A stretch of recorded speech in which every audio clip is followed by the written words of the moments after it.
Classification of soil. Classification of soil. Soil classification is done in order to arrange the soil in different groups on the basis of its engineering property. Arrangement of soil. Arrangement of soil in different groups. Soil classification. On the basis of, किसके basis पे arrangement करते हैं different group का? Engineering property के।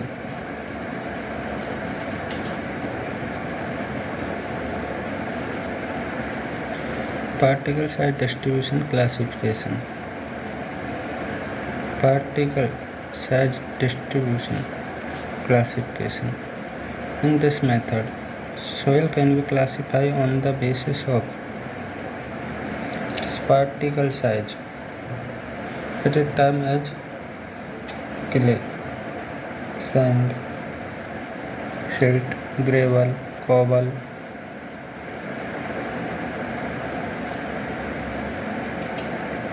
clay. Less than size of clay particle is less than 2 micron.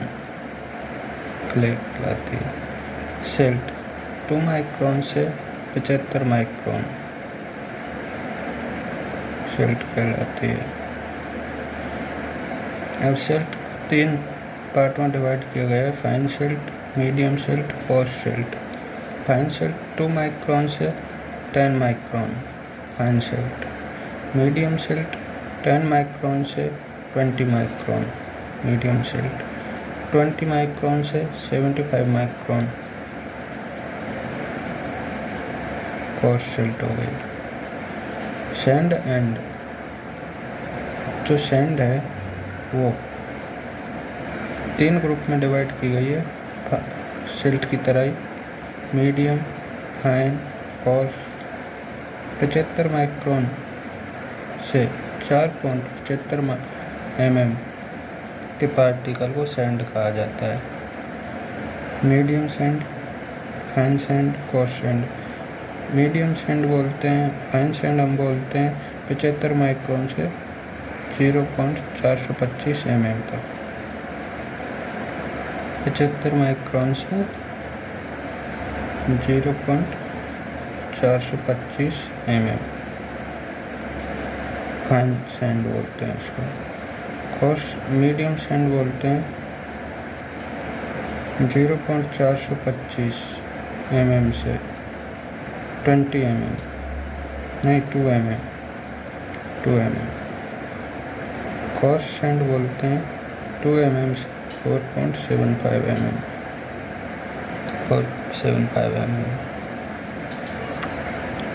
Gravel 4.75 mm से 80 mm size के बीच को gravel बोलते हैं। ग्रेवल 2 प्रकार के होते हैं: fine gravel, course gravel. 4.75 mm से 20 mm तक फाइन ग्रेवल बोलते हैं। कोर्स ग्रेवल 20 mm से 80 mm के बीच को कोर्स ग्रेवल बोलते हैं। उसके बाद है कॉबल। 80 mm से 300 mm मध्य के साइज के मध्य पार्टिकल को कॉबल बोलते हैं। उसके बाद है boulder. Boulder more than 300 mm boulder कहलाता है। 300 mm से बड़ी साइज को हम बोल्डर कहते हैं। उसके बाद में हम देखते हैं texture chart classification system. Texture chart classification ये कोई ख़ास इम्पोर्टेंट नहीं है, लेकिन बताना तो है। In this method classification of soil is done on the basis of relative percentage of clay.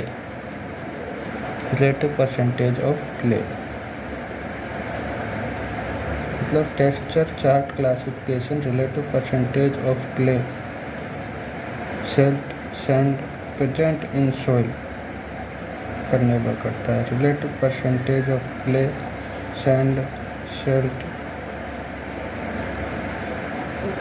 Present in the soil पर निर्भर करता है।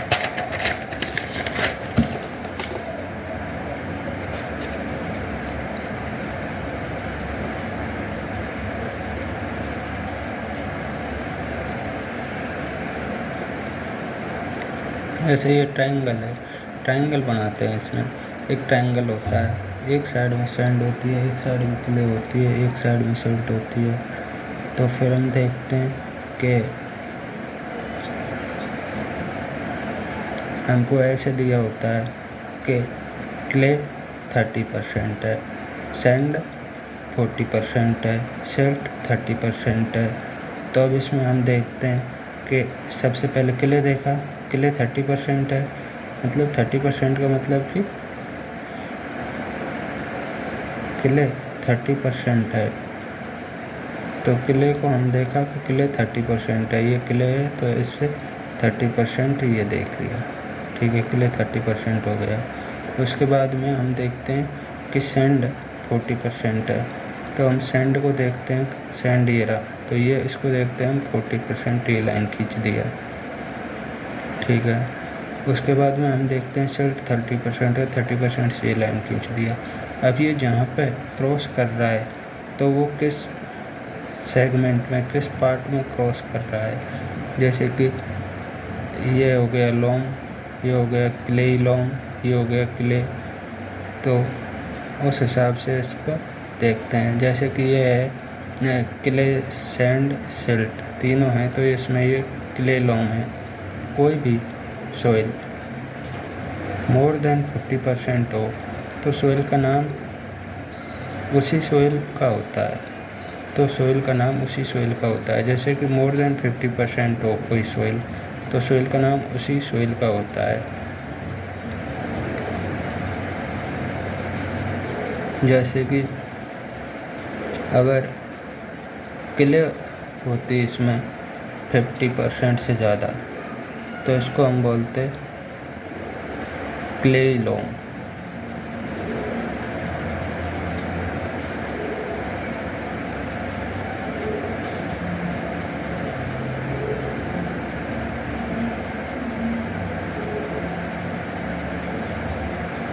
ठीक है, further read from the texture chart.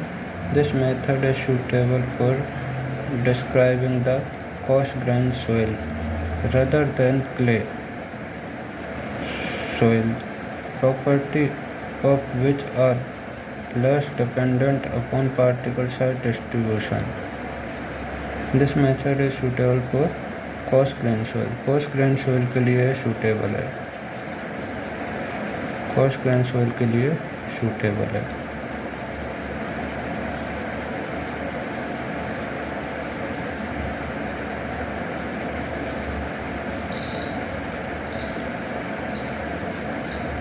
Less dependent on particle size distribution.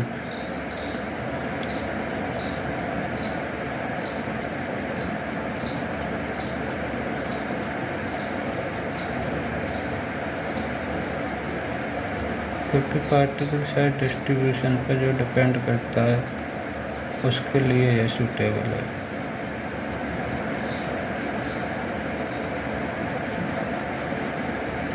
To use this chart for given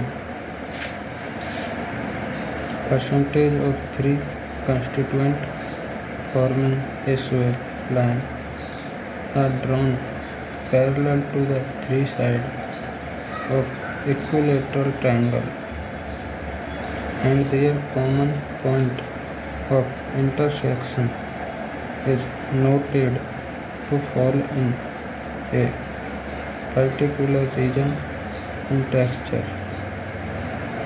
मतलब कि तीनों को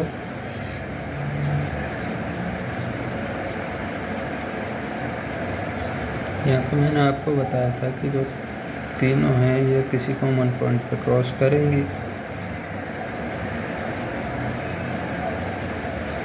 तो जिस रीजन में ये क्रॉस करेंगी वही सोइल कहलाती है। HRB highway research port classification. HRV classification. HRV classification को हम देखते हैं कि public road administration classification system भी बोलते हैं इसको। HRV को public road administration classification system भी बोलते हैं, which is generally use for classification of soil use for pavement construction. जो पेमेंट कंस्ट्रक्शन के लिए सोइल को यूज करते हैं उसके लिए क्लासिफिकेशन करते हैं, पेमेंट कंस्ट्रक्शन के लिए। इन this method soil divided 7 main group, 7 group में डिवाइड किया गया है HRV के अनुसार। इन this method a characteristic group index is used to describe the performance of soil। Characteristic group index use किया जाता है इसमें। Characteristic group index is use to describe the performance of soil when used for pavement construction। जब payment construction के लिए use करते हैं तो performance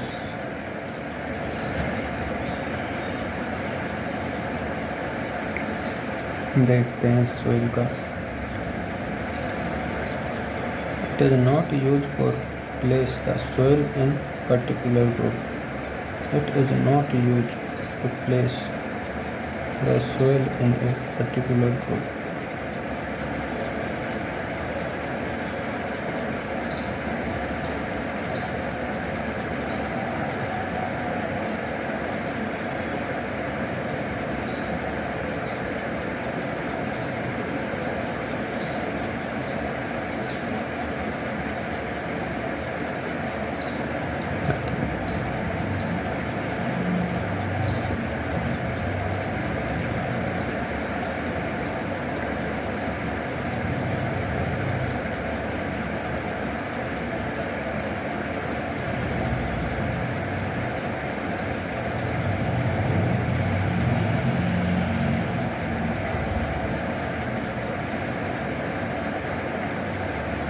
Higher is the value of group index, higher is the value of group index।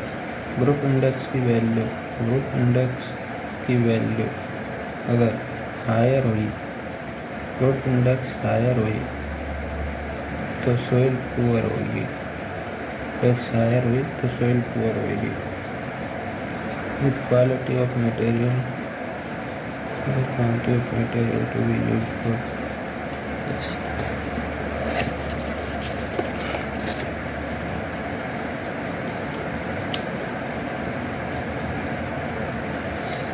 Payment construction. Group index depend upon, जो group index है वो depend करता है लिक्विड लिमिट पे,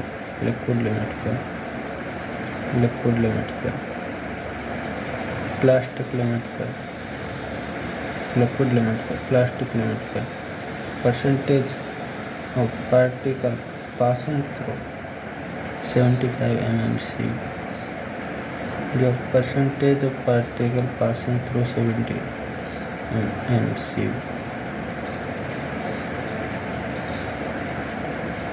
75 mmC से जो पार्टिकल पास करते हैं उन पर निर्भर करता है। ग्रुप इंडेक्स का फॉर्मूला है, ग्रुप इंडेक्स का फॉर्मूला है GI = 0.2A प्लस में 0.01 BD प्लस में 0.005 AC। ग्रुप इंडेक्स का ये फॉर्मूला है। ये याद करने के लिए देखते हैं कि जी है 0.2A प्लस में, अब इसका आधा कर देंगे तो 0.01 BD, ए के बाद में BD प्लस में इसका आधा कर देंगे 0.0 0.05 AC। ए होता है portion of percentage passing through 75 micron sieve greater than 35 but not exceed 75। मतलब क्या बोलना चाह रहा है? ये बोलना चाह रहा है कि जो percentage of passing through 75 mm सीव है, जो 75 mm सीव से पास करता है, उसका परसेंटेज 35 से ग्रेटर होना चाहिए, लेकिन एक्सीड नहीं होना चाहिए 75 से। 35 से ग्रेटर होना चाहिए, greater than 35 but not exceed 75। It express as whole number of 0 से 40। 0 से 40 के बीच में एक्सप्रेस करते हैं इसको।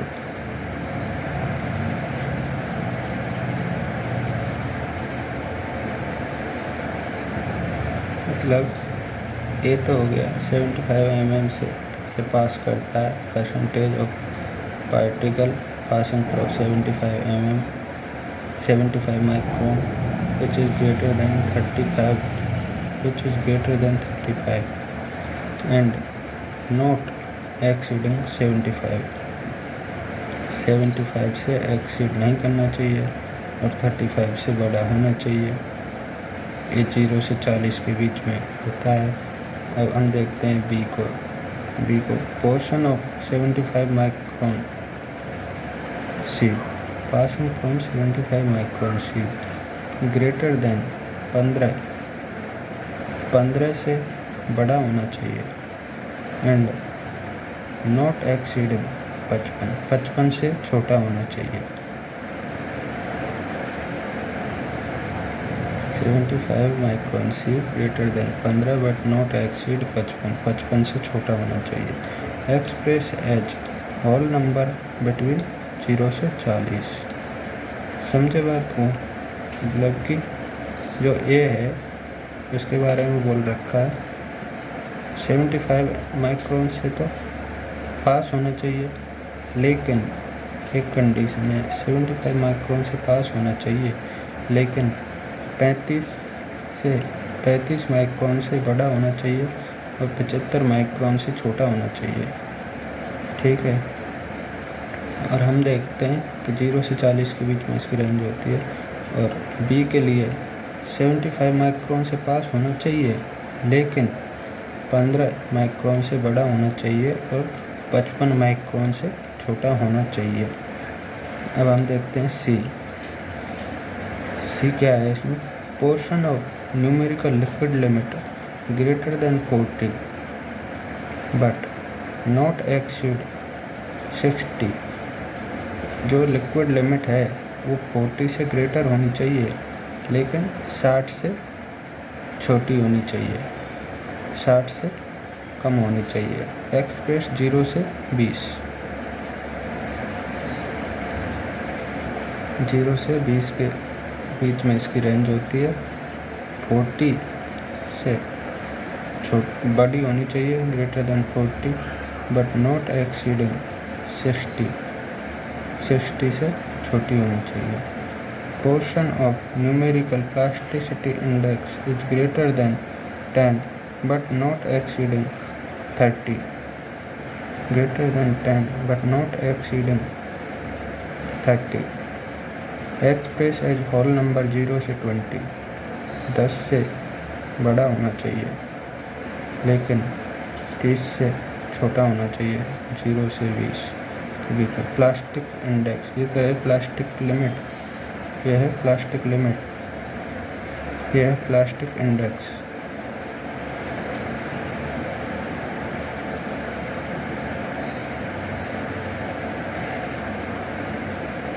अगर ए बी सी डी बराबर 0 हो तो ग्रुप इंडेक्स की वैल्यू 0 होती है और मिनिमम वैल्यू गुड होती है।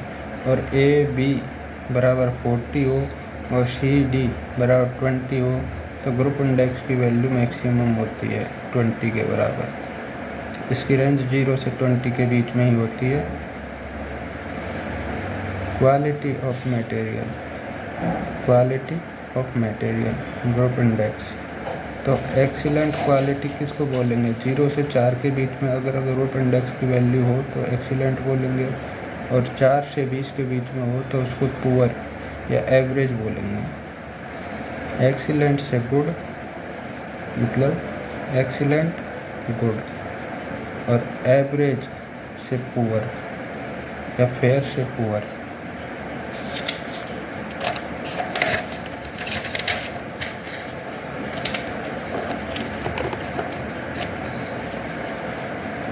अब इसमें दे रखा है कि लिक्विड लिमिट अगर 40 दे रखी है, लिक्विड लिमिट 40 है, प्लास्टिक इंडेक्स 10 है, तो हमको क्या बताया था उसमें कि लिक्विड लिमिट किस किस के बीच में होनी चाहिए? लिक्विड लिमिट होनी चाहिए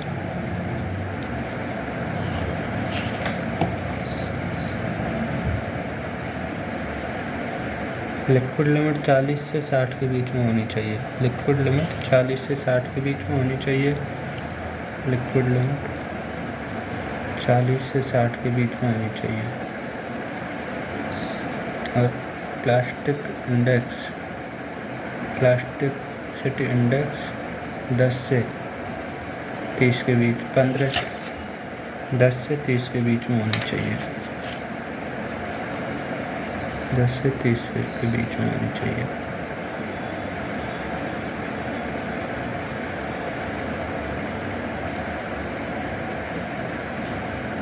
लिक्विड लिमिट तो 40 दे रखी है, और प्लास्टिक इंडेक्स 10 दे रखा है, तो परसेंटेज पासिंग 75 माइक्रोन सीव 35% दे रखा है। Determine the group index of soil 35 दे रखा है, 75 माइक्रोन सीव से पास कर रहा है 35%। तो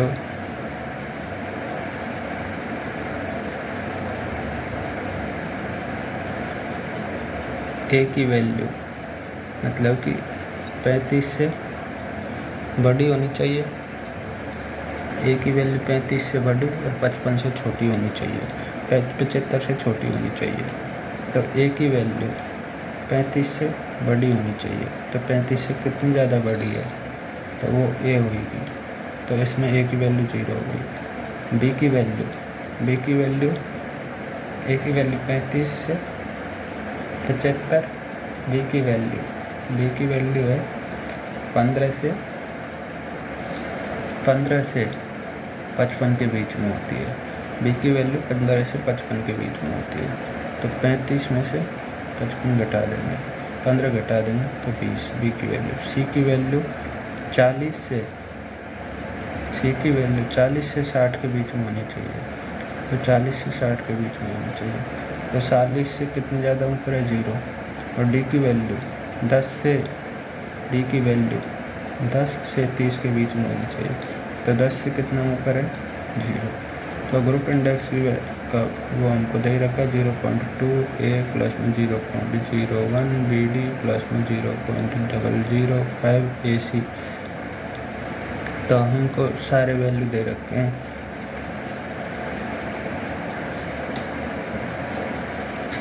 बी की वैल्यू 20 है, तो 20 है तो उसका मल्टीप्लाई 0 से होगा तो 0 ही आ जाएगा, तो ये एक्सीलेंट सोइल हो गई। कंसीडर द सोइल सैंपल, मतलब कि इसमें 2-3 चीज़ याद रखनी है हमको कि ए है उसकी रेंज क्या है, ए की रेंज है 35 से 75, ठीक है। बी की रेंज बताओ, बी की रेंज है 15 से 55। सी की रेंज बताओ, सी की रेंज है 40 से 60। डी की रेंज बताओ, डी की रेंज है 10 से 30।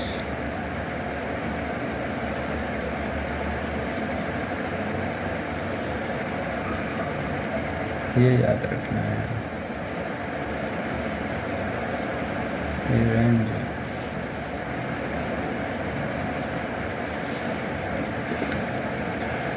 नेक्स्ट हम देखते हैं consider a soil sample for which of the following result were obtained. Percentage passing 75 micron सीव से 62% पास कर रहा है 75 माइक्रोन से। लिक्विड लिमिट हमको दे रखी है इतनी और प्लास्टिसिटी इंडेक्स दे रखी है इतनी। तो अब हम इसमें यही बता देता हूँ मैं आपको कि सबसे पहले ए देखेंगे। ए निकालने के लिए लिक्विड लिमिट में से 35 घटा देंगे। तो लिक्विड लिमिट ये है, तो इसमें से 35 घटा देंगे। तो 35 माइनस 35 बराबर 0। ठीक है। बी देखेंगे। नहीं, लिक्विड लिमिट में से नहीं घटाएंगे। Percentage passing through 75 micron sieve में से घटा देंगे। परसेंटेज 62 में से घटा देंगे 35। तो कितना बचेगा कि 7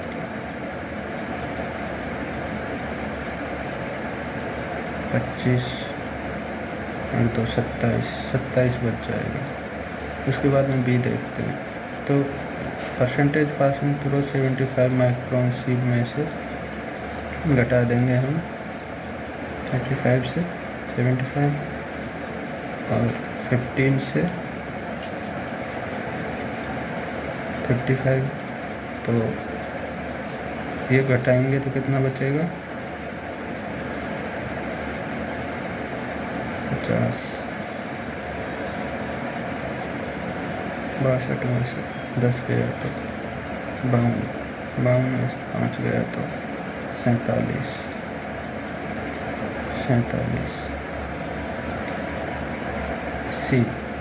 सी के लिए हम देखते हैं, क्या देखते हैं सी के लिए। सी की रेंज बताओ। सी की रेंज होती है 40 से 60। तो हमको लिक्विड लिमिट तो यहाँ पे 35 ही दे रखी है, तो 40 से ऊपर होना चाहिए। तो 35 माइनस 40 बराबर 0 कर देंगे। मतलब कि माइनस का 5 है तो इसको हम 0 ही मानेंगे। और बचा डी। तो डी की रेंज प्लास्टिसिटी इंडेक्स होता है। प्लास्टिसिटी इंडेक्स में हम देखेंगे 14 माइनस 10 4।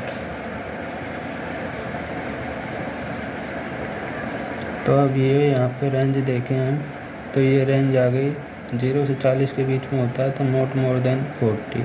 तो इसको हम 40 ले लेंगे। ये 27 ठीक है, ये 0 ठीक है और ये 4 ठीक है। 4 0 ठीक है। अब इसको हम रख देंगे, जो रेंज है उसमें रख देंगे। ये है ना जिसका 1 0 ऊपर होता है, ठीक है। तो अब इसमें हम देखते हैं कि 0 वैल्यू किसकी आई है, सी की आई है। तो ए सी ये वाला पोर्शन 0 हो जाएगा, तो इसमें इसका ये आ जाएगा 7। तो 7 को हम क्या बोलते हैं, 0 से 4 एक्सीलेंट टू गुड और 4 से 20 फेयर टू पुअर।